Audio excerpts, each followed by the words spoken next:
but we go to Shards of Alara block, the first 3-color themed set that also had a third set that was 100% gold cards.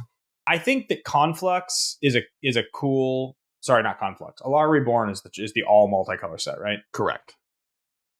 I think it's a cool idea. I think the set kind of makes my head hurt. I don't like the creature with power 5 or greater theme. There's stuff in the set that's not my favorite overall. Yeah, so for those who don't know, this is the set that introduced the 5 shards of magic, right? You have Esper, which is blue, white, black. You have Grixis, which is blue, black, red. You have Jund, which is red, green, black. Naya, which is red, green, white, and Bant, which is blue, green, white. So it's the allied 5-color, 3-color combos, and each one had a different mechanic. Naya had a creatures with power 5 matter mechanic, and it kind of, I agree, is my least favorite of those 5 by a pretty wide margin.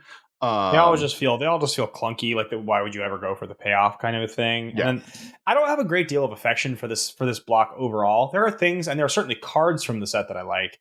But overall, this is where Path to Exile comes from, Noble Hierarch. This set also introduced the second 4 main planeswalkers. It continued to Johnny, but then introduced Elsbeth, Tezzeret, Sarkhan Vol, and then the biggest Magic villain at this point, really, Nicol Bolas.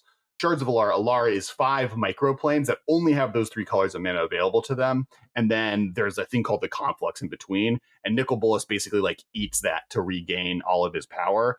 And by doing so, combines all 5 planes into one. And then a war outbreaks because you have stuff like Grixis and Jund who are Grixis is the floor is made out of undead flesh. And Jund is just dragons will mess you up. And then they start messing up Naya and Bant and Esper.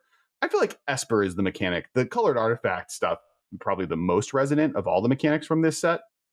That plus but I don't. But I guess Cascade as well as a mechanic is a big feature of this format. Because I was going to say, the colored artifacts mechanic, like you said, it became sort of evergreen. I almost don't think of it as a mechanic as much as I just think of it as a feature. Whereas Unearth's a keyword that I just like to see on cards. I've enjoyed playing it a lot.